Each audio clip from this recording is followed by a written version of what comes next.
Hello, everyone. I'm really excited to share this guest with you.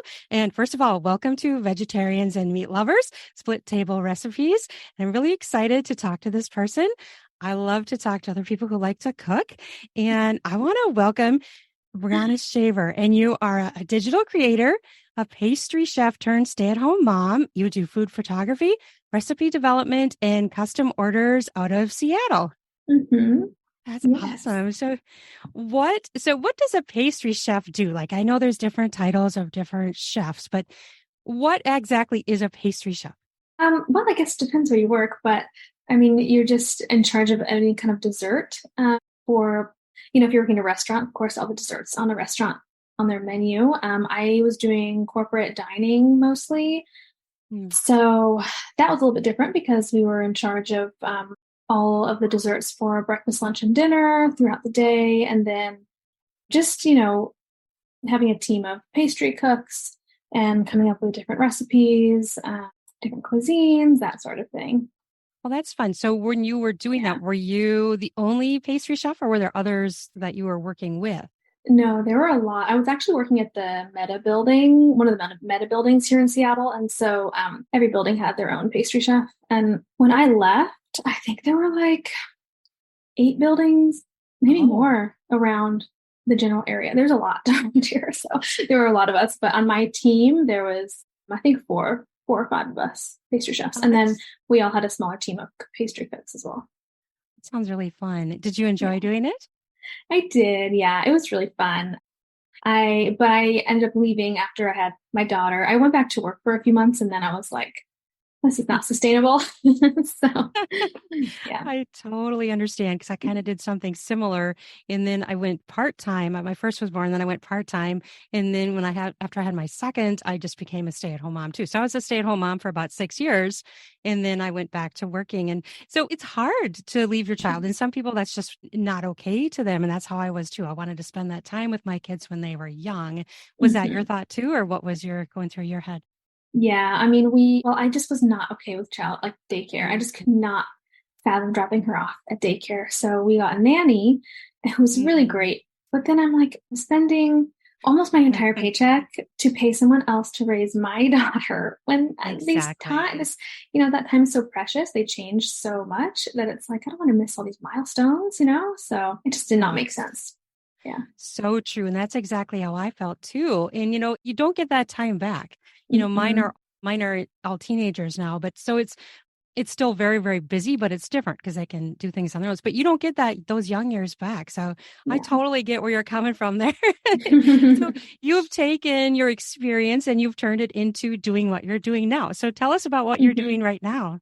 Yeah, so now I mostly do content creation for mostly Instagram, but I've also started branching out into YouTube Shorts and TikTok, and I have some other things in the works. But yeah, just posting on there. And then I do recipe development and food photography for companies. So they'll usually send me some kind of ingredient that they're looking to promote, and then I can develop a recipe based around the ingredient, do some photos for them, and yeah. And then I also do custom orders here in Seattle for cakes and that kind of thing. But I'm kind of trying to move away from that and just do the content because I like it more. It's much more flexible. Yeah. It's I can imagine to be kind of hard with a child to be like, okay, I got to make a cake right now for this timeline. And it's a little bit Yeah, harder when you're doing your own content creation, you're on your own timeline. So that's a big difference. Yeah. yeah, yeah, for sure. Yeah. So when you're doing it, I actually found you, it's kind of interesting how I found you because you have worked with Celafina spices, Hmm. right? Yeah. And I have too. And so I got an email from them and you were featured. And I'm like, oh, hey, I'm going to hit her up and see if she wants to come on the podcast. Yeah. So that's actually how I hooked up with you. And then I messaged you on Instagram. So that was kind of fun that we both done that. Have you done a lot Yeah. with them? I've only done a little bit with them. I started working with them in January. So just I did like, I think I've done 6 recipes or so. Yeah, I think I've done about 6 so far. And then I'm actually working on a spice blend with them right now. To be like a Mm. custom spice blend, which is very exciting. Yeah. Yeah, absolutely. That's very exciting. So now when you're doing your content creation now, are you kind of sticking with the pastry stuff or are you venturing into different areas? I pretty much just do based like just desserts for the most part. I mean, I posted a couple of things that are not sweet, but for the most part, just desserts. Yeah.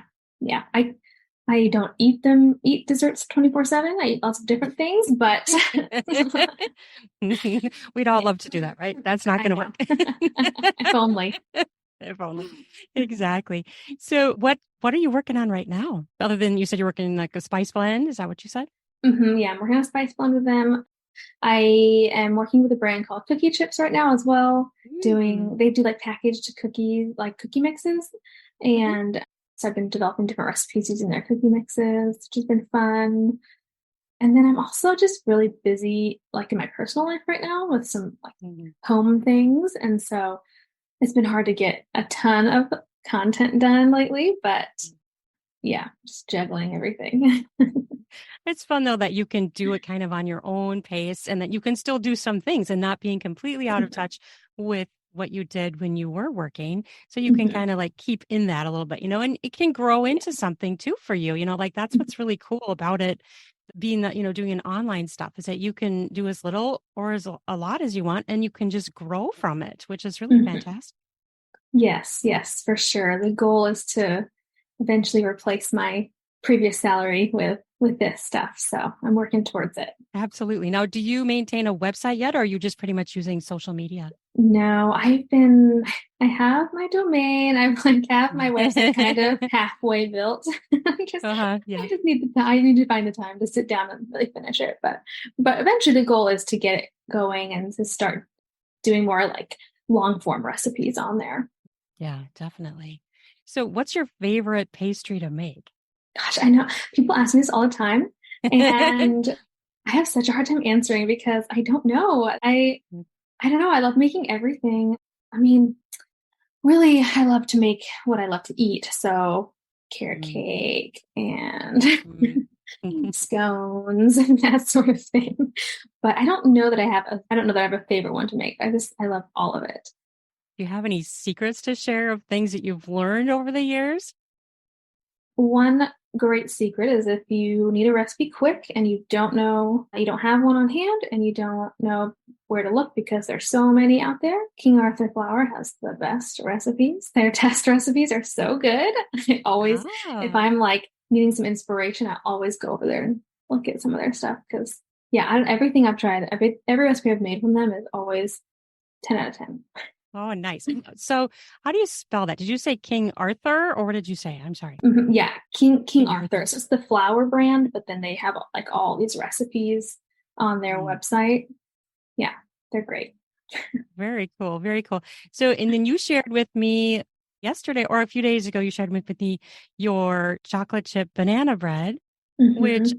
did end up making, and it was very delicious. And I had to modify it though, because of course, doing it last minute, I didn't have everything on hand. I didn't have the whole wheat flour, which for people listening to this, I'll put the recipe down in the podcast note. Is really good. Is really good. So I didn't have the whole wheat flour. So I had to do 2 cups of white flour. And then I didn't have walnuts, but I had pecans. So I used pecans. And then my other problem, which actually ended up being really yummy, was I didn't have a full cup of chocolate chips. I only had a quarter cup, but I had butterscotch chips. So I did a Ooh, quarter of chocolate chips and a quarter of butterscotch chips. And it turned out really good. that sounds delicious.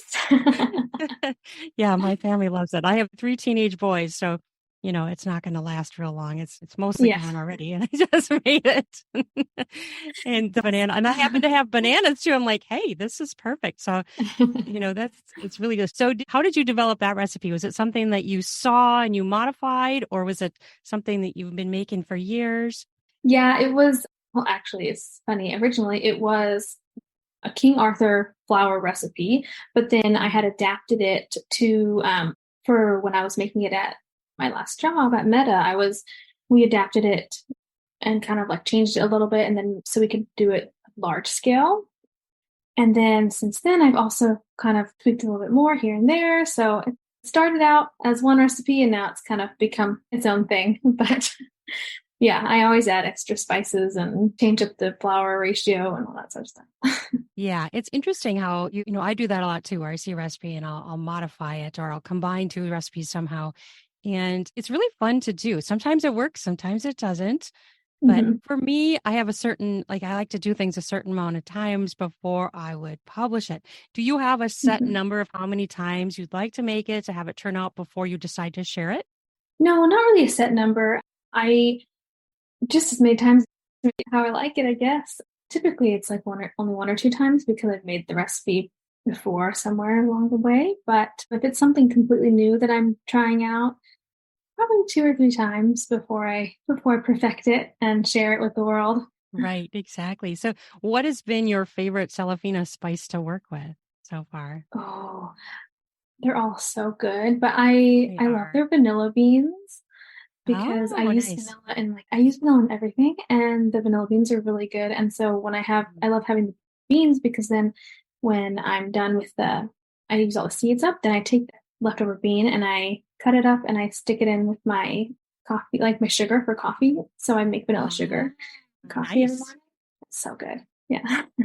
Oh, that's a great tip. I never would have thought of doing that. That's great.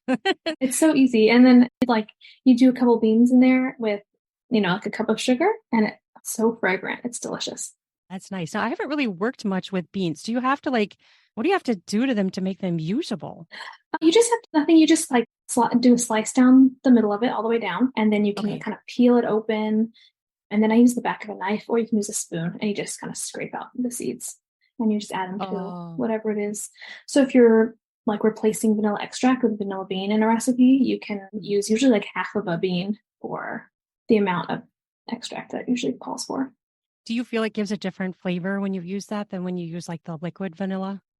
I think so. If like not really in if you're gonna bake it, but if you're gonna put it in like a frosting or an ice cream or whipped cream, something like that, then the flavor is Mhm. much more pronounced with the vanilla bean, and it just tastes more natural. It's not made out of alcohol, and it's that just the bean itself, and it's super good. Yeah, vanilla beans are so good. Well, that's so interesting. I need to try that now because I'm like, I just have never tried that before. I've always just gone to the whole, the old liquid form, which, yeah, Hmm. you're right. It's just kind of, I don't know. I think it'd be more exciting to use a vanilla bean, even just more Yeah. fun, if not even Hmm. the flavor. It's just like more fun to use, I would imagine. It is more fun, and it always feels like you're elevating your dessert, whatever you're making. Like, oh yes, I put a whole vanilla bean in it. Exactly. Yeah, it's just more natural and it's just, yeah, it's just, I think it's just better all around. Yeah. So, so when you're cooking, do you usually, I know it's hard with a child around, but do you try to do it when she's busy or do you find yourself doing it when she's around? How does that work for you being a mom? It can be challenging. Yeah, I can. Well, typically I do everything during nap time. So any of my recipes that I'm making or content that I'm making will be Mhm. during nap time. And I'd say half the time I get it all done in that time. And the other half she wakes up and then I'm battling her, trying like, no, don't eat that. No, don't touch this. Trying to pull the camera down. Yeah. Yeah, and speaking of cameras, so you've ventured into photography now. Is that something you added in after becoming a stay-at-home mom, or is it something you've always done?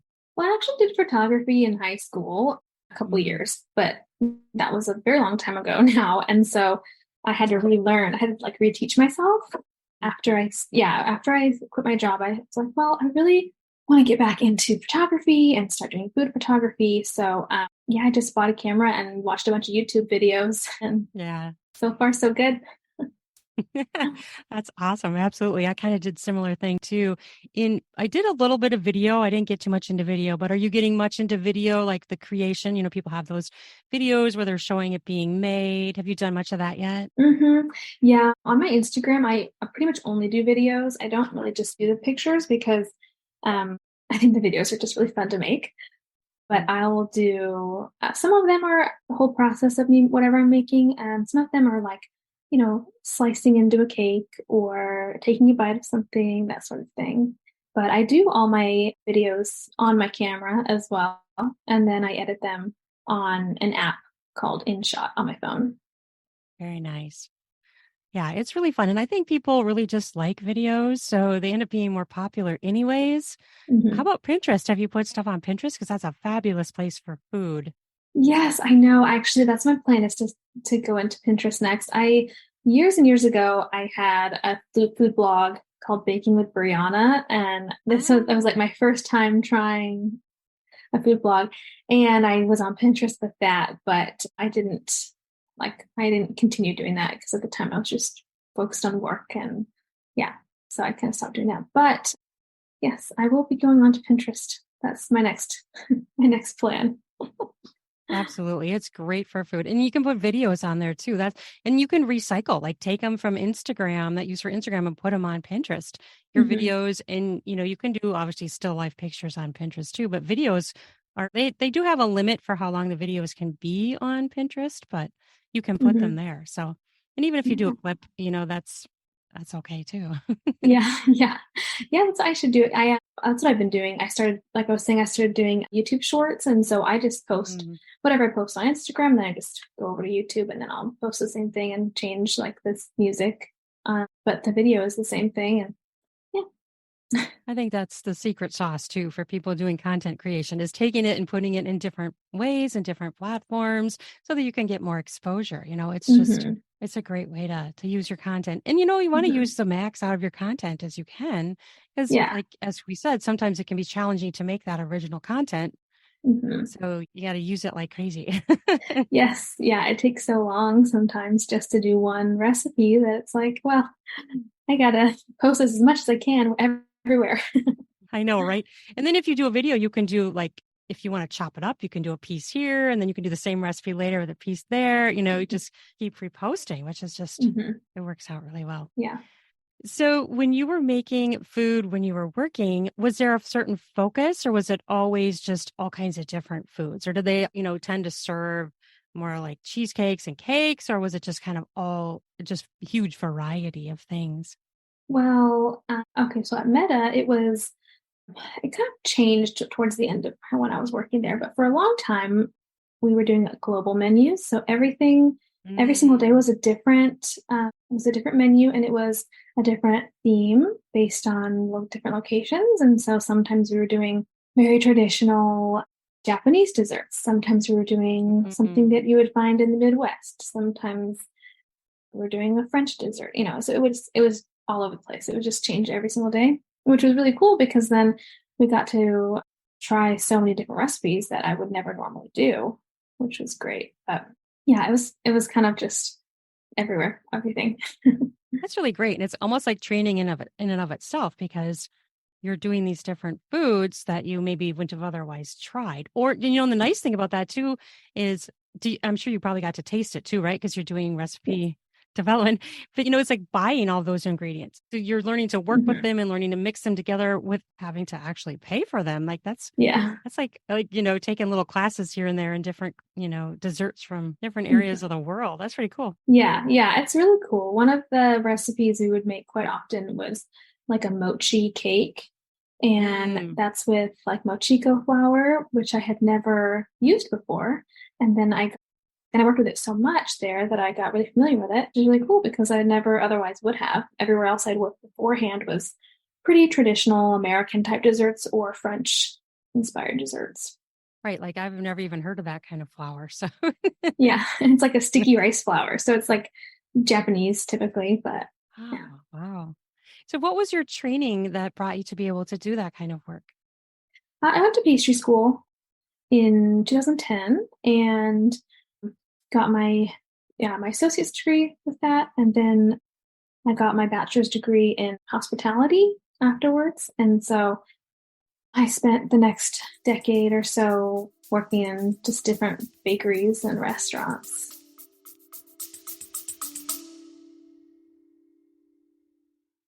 Instacart, groceries delivered in as little as 1 hour. Free delivery on your first order $35. Save yourself that trip to the market. Instacart delivers groceries in as fast as 1 hour. They connect you with personal shoppers in your area to shop and deliver groceries from your favorite stores. Free delivery on your very first order over $35. Following the link in the show notes lets Instacart know we sent you and help support our show. Multiple stores available. Shop all of your favorites on a single order. The products you love from your local stores. Hand selected by shoppers based on your preferences. Delivery to your door in as fast as 1 hour. Instacart highlights deals to help you save money. Don't we all want that? Find everything you usually buy and get smart suggestions for new items. Instacart picks the freshest produce and keeps your eggs safe too. Woohoo! Those are things I want. Try it out today. You will love it. Very cool. Very cool. Did you ever make donuts? I suppose you probably did, right? Oh, yes. Yes. I find making donuts at home kind of hard because you have to have so much oil, right? Like it's kind of a hard. So I haven't really done much donuts, but I always think that would be kind of fun to make. My boys would probably love it, but Yeah, donuts are fun. I for a while, because I really love donuts, but I always felt kind of guilty eating them because of all the oil. And so I love coconut oil. So I've started frying them in coconut oil at home, oh, which is great. But coconut oil is kind of expensive, and so I can't do it very often because it uses so much. right. So do you have to have it be really deep, or can you use just a little bit in a pan when you do that kind of thing with coconut oil? It just needs to be deep enough to where you put the donut in that it doesn't touch the bottom of the pan. So you can Okay. if you just do one at a time and you do a small saucepan, you don't need a ton. But if you're trying to fry, 100 donuts or something crazy, you need a big pot and it'd be a lot. Right, exactly. Yeah. Oils have definitely become more expensive, especially if you want to use a different kind of oil, other than the vegetable and olive. At least olive is Mhm. more common, but some of the oils that are more rare, they're just, I mean, you're spending more money, like walnut oil, avocado oil, Yeah. those are just a lot more expensive, at least where I am in the Midwest. That probably is for you the same, I would imagine. Yes, everything is so expensive now. Just groceries in Mhm. general. Oh my gosh. Anytime I go buy ingredients, I'm like, what?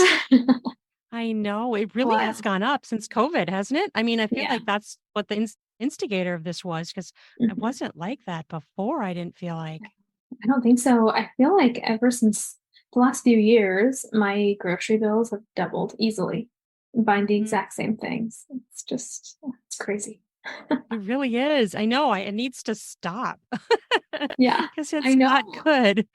It can't keep going up. That's what the scary part is. It's like I feel like it's just out of control. It really is. It really is. It's wild. I'm well, we're trying to our plan right now is to move kind of out of Seattle and get some land. And Mm. I keep telling my husband, we're gonna have a hobby farm, we're gonna have chickens, and we're gonna have a greenhouse, we're gonna grow all our own food. So we'll see. That would help though. I mean, Yeah. like I do a little garden, but it's not anywhere near enough to be any, huge volume. You need a lot of space Yeah. to be able to do something like that. But to Mhm. even have your own chickens and stuff to get eggs, I mean, that would be Yeah. huge too. Yes. Hmm. Yeah. Yeah. That would save a lot because I swear the eggs that I buy are like $8 a carton. It's Yeah. like crazy. I know that's kind of what it is for me too, depending on which brand I buy. It's like, yeah, $5 to $8 for Yeah. 12. And, my boys eat a lot of eggs. So like when I make scrambled eggs for the five of us, I use like 20 eggs. I mean, that's crazy. I was telling somebody that recently and they were like, what? And I'm like, yeah. Because they're all Oh my teenagers and they eat goodness. a lot of eggs. 20 eggs. Use 20 eggs, which is just blows up my brain when I think about it. Like, that's a lot of eggs. That is a lot of eggs. It's crazy. So do you like cooking other things too, other than pastry, or are you just kind of more into the pastry stuff? Yeah, I enjoy cooking. I cook, for all of our meals for my family, and I really like Mm. it. Though I wouldn't say that I'm very amazing at cooking savory food. I'm pretty good, but I'm not a master chef or anything like that. You're more skilled at the pastry stuff and Yeah. yeah, Yes. yeah. So what's your favorite thing to make at home? Like if you were to make whatever you wanted for your family to enjoy, that's a pastry food, what would you pick? Probably croissants. I love to eat Oh, them. I love to make them. And there's just something so satisfying about having like a crunchy croissant with a cup of coffee in the morning. I agree. That is delicious. Now, when you make croissants, I've never done that. How are they so flaky? Is it the dough that makes them flaky or the way you cook Mhm. them? It's the dough, so it's a laminated dough. So what you do is you mix a dough, roll it out and then you have this big slab of butter that you've Mm. beaten down into like a rectangle, and you put it on top of the dough, and then you fold the dough over it, roll it out, and then you fold it again, and you keep doing that. You do that multiple times. So you get all these layers of dough, butter, dough, butter, dough, butter. And then by the time Mm. you bake it, when you roll it up into the croissant shape too, then you're Mhm. getting multiple layers on top of multiple layers. So that's where all the flake comes from, is all the butter layered in between the dough. It sounds time consuming too. Does it take a fair amount of time? Yeah, it does. If you have a sheeter, which I don't, most people wouldn't have one at their house, so they're big, Mm. these big, industrial equipment. But if you have a sheeter, if you're working in the industry, it can be a lot quicker because you can just run the dough through the sheeter. And when you're rolling it out by hand, it can take a long time, and it can, I mean, it's a little bit of a workout too. Like I you got to put bet. your weight into it. I think that that's true with dough, especially if you're having to knead it too, or anything with dough can be a little bit labor intensive and time intensive. Yeah. Yeah. Yeah. I have this recipe that my grandma made. She was from Finland. My dad was actually born in Finland.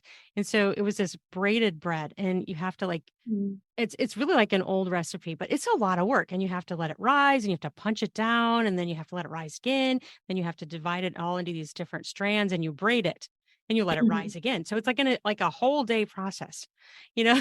Yeah. But it's such a good recipe, and it's an old recipe, but yeah, it's time intensive and labor Yes. intensive too. And it's hard to get the dough like evenly, the strands even, so that you want it to Mhm. cook evenly, right? Like I'm sure you can imagine what that means because you've done a lot of that kind of stuff. So it's a challenge, but I make it at Christmas every year. So it's the thing.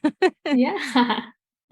I love those braided loaf breads. They're so good. I love all breads. They take a long time. I always would plan to make my own sourdough bread.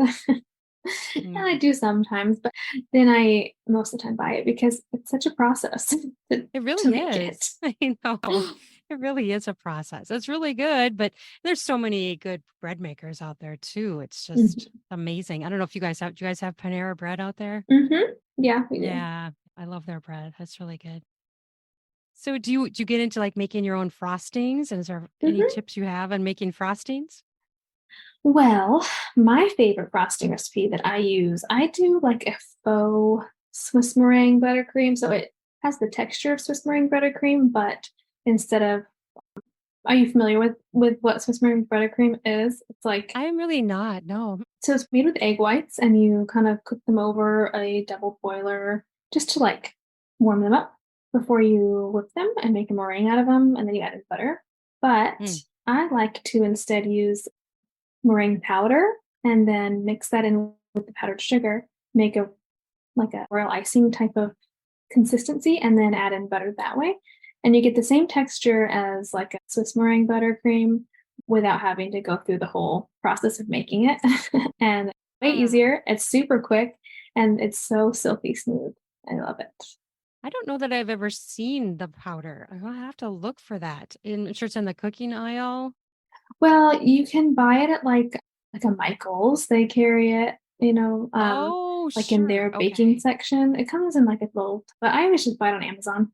Oh, And yeah, they are yeah. so like Wilton makes one, but then I usually buy this smaller company. I'll have to look and see what it's. That's like Julie. Comes in a blue Okay. bag. I always use hers. Yeah, Sure. Oh, interesting. Yeah, I'll have to look for that because I didn't even know that was a thing. yeah, yeah. It's a great little hack. That's nice. Now, is that one that you have to keep refrigerated or can it sit out?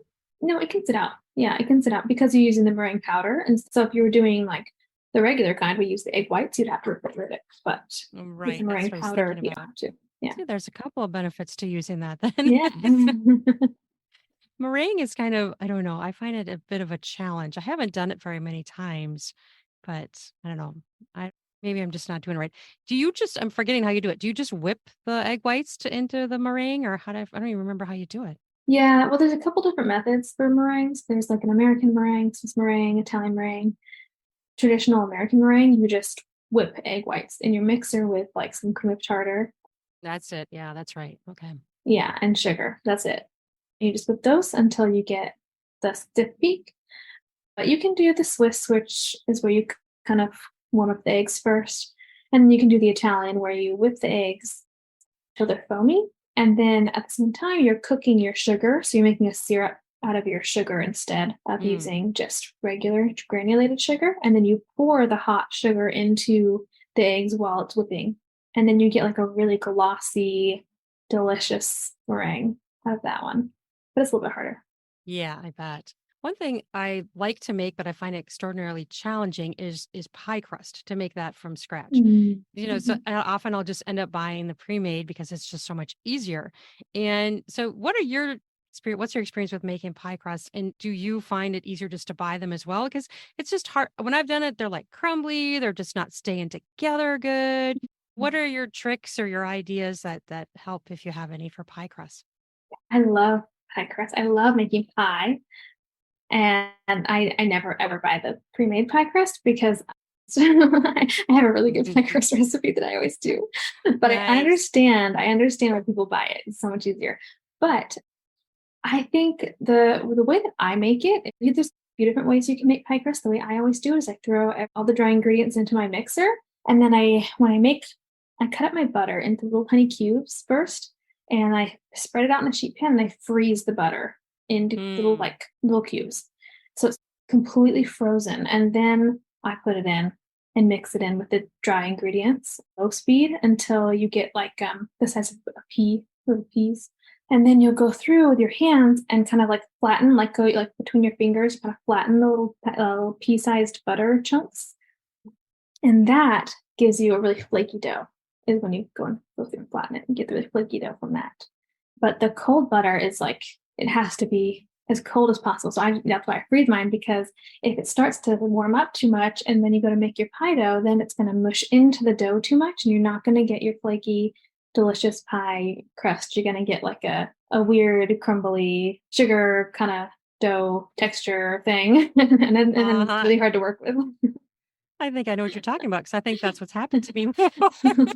It's like not sticking together. It's almost like in pieces and whatnot. Like you're just Yeah. trying to like smush it together.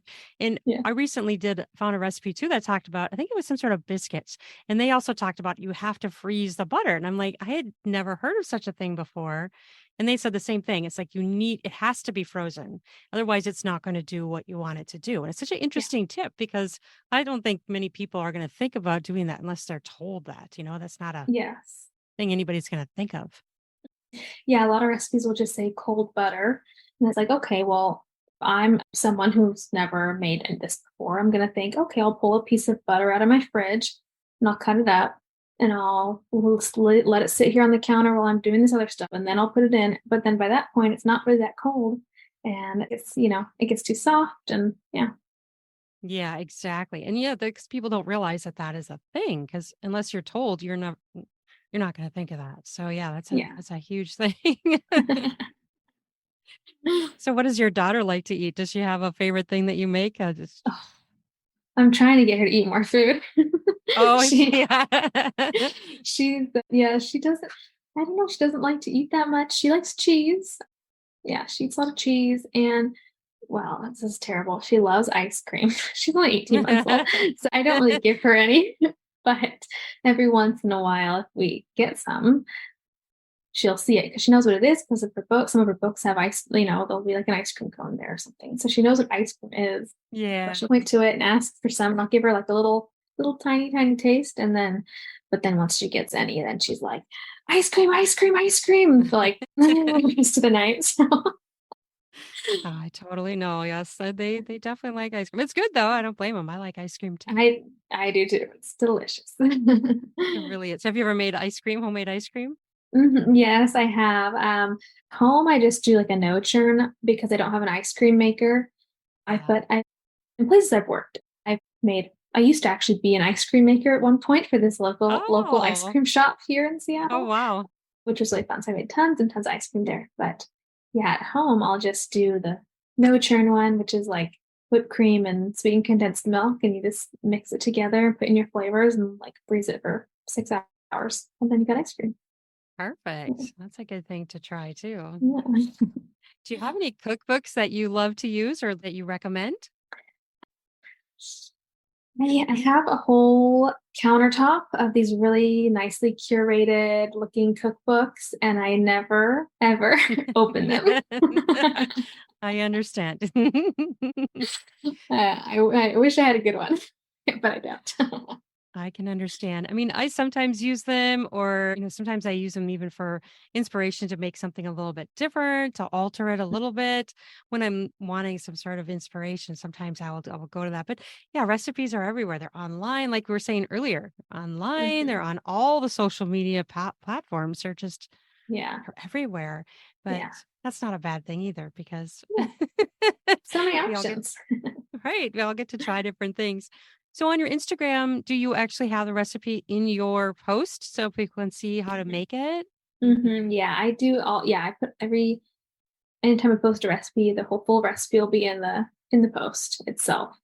Eventually, like I was saying, I'll get a website and have it on there. But yeah, they're just on the post. I personally, if I'm looking for a recipe on Instagram or something, and I much prefer to just be able to like scroll down and look at in the post itself and then like take a screenshot of the recipe and then have it versus having to go click here and go find it and go down, sit down through the ads and then get to the post and the whole thing. I totally agree. And I just think it's a thing too where you could, if you did have a website, you could do both because then if people want to print it too, then you can print from the Mhm. website, whereas you can't really print from Instagram. But yeah, you can do a Yeah. screenshot. But yeah, so that'd be a good way to have it in two different places. But it does take a while. So wish Instagram would be usable on a laptop for typing because typing on your phone that much content gets to be really old, as you know, and very Yes. time consuming and annoying Mhm. because you get all these typos when you're trying to type. Yeah, a lot of time I will go and type something up on a note on my computer, and then it'll be Sure. synced to my phone, and then off my phone I'll copy it and fix it that way. There you go. That's a great way to do it because it gets so annoying, doesn't it? I mean, Yeah, it just is. yeah, and then I feel like I'll try to type out on with my thumbs like one word and it keeps changing it to something else because I don't know, I like Yes. misspelling it, and then it's like, oh my gosh, I've tried to type this one word 4 times. Crazy. I know the autocorrect is not as much as it's worth. I mean, sometimes it saves me, but most of the time yeah, it's a total pain. Like, no, I'm really trying to say that word. It's really the word I'm trying to use. It just Yeah. so do you like to make cheesecakes? I do like to make cheeses. I recently posted one actually, that was last week or the week before, and I mentioned in that post that I like never think about making cheesecake, and then every once in a while, I'll be like, oh, I should do that, and I'll make a cheesecake, and I'm like, oh my god, this is so good. Why don't I make these all the time? And then another year or two will go by. Yes, I know. I love cheesecakes too. And the graham cracker crust, it's pretty easy to make, I think, Mhm. as far as it's a lot easier than making a flaky pie crust, as we were just talking about earlier. It's Mhm. much easier. Yeah, and the nice thing too is you can use like any kind of cookie you want. So if you want an Hmm. Oreo cheesecake, you can use Oreos, or you can use graham crackers, or you can use like cinnamon flavored Teddy Grahams or something. You can use all Oh these yeah. different kinds of cookies and get different flavors, which is nice. Yeah, that's a good idea. I had never thought of using the Teddy Graham flavored ones. That's a great idea. Mhm. Oreos, I've seen those done a lot, and they even sell that pre-made in the store. But so when you're doing it, how do you usually mash yours up? I usually use a food processor. Okay. So yeah, I just throw everything in a food processor. Sometimes if I don't have one around me from somewhere else, I'll just throw everything in a Ziploc bag and I'll take Mhm. a rolling pin and just smack it. Yeah, that's generally how I do it because I still don't have a large food processor. I have a little one. So it's like, I don't want to keep doing these rounds over and over again. It's like Yeah. just put it in a bag and eat the heck out of Yeah. it. It's I have that's some of those like mallets too. therapeutic. Yeah. Yeah, I know. Exactly. Exactly. I know that makes me think of that bread I was talking about earlier. One of the things you have to do, I don't know if I mentioned that, is you have to punch it down once it rises and you have to punch it down. And my son, this last Christmas was so funny because my youngest is 13 and he saw me do it and he's like, oh, can I do that? I'm like, yes. So he came over and he was punching the dough down. It was the funniest thing. He thought it was the best thing ever. Like, I get to punch this dough flat, like it was pretty funny. It's fun That's when so cute. when they want to cook with you. Like maybe when your daughter gets older, there's something really fun to do. Like, I mean, my boys have done it a little bit and they have really short attention spans, but they will cook a little bit. So it's fun when you're cooking with them and you can teach them things and you're having fun at the same time. So I Yeah. think it's a great thing to do. Yeah, that sounds so fun. I'm really looking forward to the day when she wants to help me cook a little bit. It'll be so cute. Oh, absolutely. I'm trying to remember. I recently had, when I did the Salafina, I had some sort of flour. What was that flour that I had? And I was trying to think of ways to use it. I ended up using it in with different things to make like a tea. Have you used any of their Oh, flours? is Why it am I drawing a blank the on the name of butterfly it? pea, the blue one? Or was it No, it hibiscus? was hibiscus. It was hibiscus. Yeah, yeah. Have you used that in any other ways? I mean, I couldn't really think of another way to use it other than with flavoring teas. Like, I don't really know how to use that. Yeah, I haven't used theirs yet, but in the past I've made cookies and then I'll like mix the hibiscus powder into the glaze and then you can glaze like do a Mm, drizzle glaze and then it gets like a okay. really vibrant pink color. Oh, I bet. That's Yeah. really cool. That's fun. Yeah, I was just struggling with ways to use it because I'm like, I really wanted to try using it. And I'm like, but how do I use it? I didn't have great ideas of how I wanted to use it. So Mhm. I also tried their smoked paprika, which was Oh. fun. And I ended up using it made it into like a powder, like breaded chicken. So I added it with a bunch of different herbs with breadcrumbs. And then so my family really liked that flavor of the smoked paprika. Mm. And when I looked online, it said it was really good for things like meat and stuff. So that's kind of where I used it. I don't know. I guess it's more of a savory flavor. So you wouldn't be using that Mhm. in any kind of pastry cooking. Yeah, yeah, I would not. However, I do use it a lot when I make chicken at home. Like I'll Mm, do mm-hmm. I usually use the air fryer and I'll do chicken Mm, legs and I'll like marinate them and then do like a chicken rub and I do a lot of smoked paprika with that. mm. So good. That's a And good brown idea. sugar, of course. Yes. Yeah, I noticed in your recipe you used brown sugar instead of any white sugar. Do you think that brings about a different flavor? I mean, I thought it was really good in the bread, that chocolate chip banana bread recipe. Is there a reason why you use brown sugar fully and no white sugar in that recipe? I prefer the brown sugar because it does alter the flavor a little bit, but it makes it more moist with the brown sugar because brown Oh, sugar has more like a water content to it from the molasses in it. And so mm. it does help like cakes and breads be more moist than white sugar. Do you always pack your brown sugar or do you sometimes leave it loose? Well, I typically weigh my ingredients. So I mostly just weigh everything on Mm, my kitchen scale, but if I am using cups, I will pack it down. okay. Yeah, I generally tend to pack it too. And I don't know if it's something recipes when I was young and my mom always saying pack it. So I just always pack it. I never leave it loose. So I didn't really have a reason or know why, but Yeah. it's just something that I always did, I guess. Yeah. Do you ever use white sugar? You probably do, right? In some of the recipes you have Yeah. to. Yeah. Yeah, for sure. I do. I use white sugar a lot. But if I can use brown sugar, I do prefer it depending on what I'm making. Yeah. Do you ever dabble in using like an artificial sweetener like Splenda? No, I don't. I've used different types of sugars though, like coconut sugar or maple Mm, sugar yeah. for different things. And I like to do that as well, but I don't like the alternative sugars.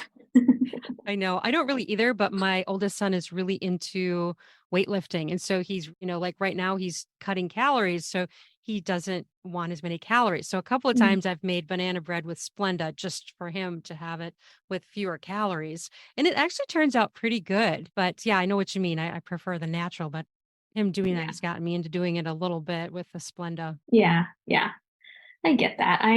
There was like sometimes my past I've gone on little fix where I'll try not to eat very much sugar at all. So then Mm. instead, which is still sugar, I'll just like switch it out for honey. Oh yeah. It's like Honey's just a good bad. ingredient. I know, right?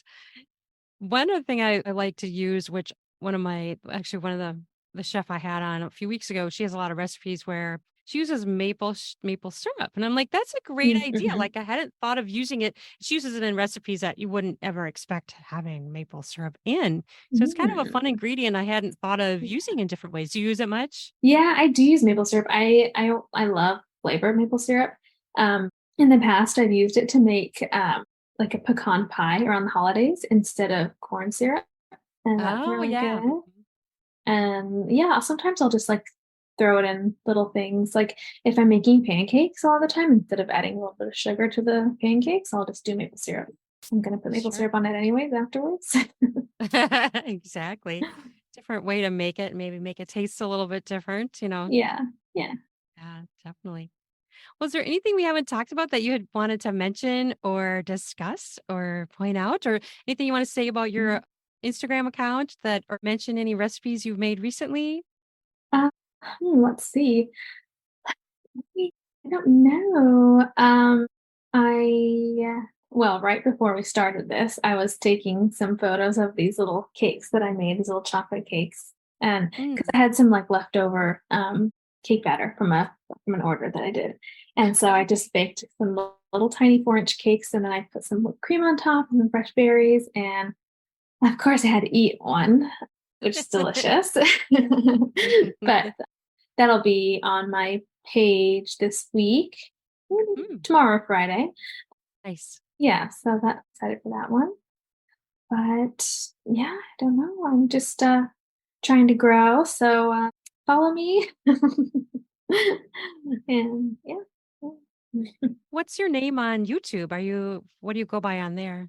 YouTube is also Garden Box Baking. So YouTube, TikTok, and Instagram are all Garden Box Baking. Okay. And how did you come Yeah. up with that name? I have these two large garden beds in front of my house, and I was like kind of pondering what to call my Instagram. And I knew that I wanted it to be something that was kind of like floral or gardeny kind of a kind of a thing, you Okay. know? And I was just like kind of looking at those garden beds out front, and I thought, well, let me see if this one's, garden box is taken. And it wasn't. So I went with that. I try to like grow some. I'd like to grow a lot of stuff and use whatever I can in my baking, depending on what Sure. I've grown for the season. So that's kind of the idea behind it. Yeah, that brings me up to a question. What kind of herbs would you use with baking? Like, I don't feel like I use many herbs with baking. I do with, regular cooking, but not necessarily with any kind of desserts. Hmm. I love to do rosemary in baking. Mm, right? Yeah, rosemary's really good. You can do like mint a lot. Mint is really good in baking. Uh, Fresh thyme, depending on the recipe, like thyme, and then if you like maybe do some lemon, thyme and lemon together, are really good for baking. Mm, Sage is like if you do brown butter and sage together, so okay. good. Yeah, I love doing herbs if I can in baking. I like and so some of the recipes I'll use those in would be like scones or maybe some like shortbread cookies, like some crunchy shortbread cookies. Mm, Or like if I'll do like a quick bread and then on the glaze, I can put on some fresh herbs into the glaze, that kind of thing. very cool. I really haven't thought much about doing that. So that's really fun. I need to get into that. And my garden, my sister gave me some mint and it is like a weed. Like it took Yeah. over I have these boxes, these garden boxes in my garden, and it like took over the entire box like a weed. I had like all this mint. And I'm like, what am I going to do with this? Like it's so much mint, like extreme amount Yeah. of mint.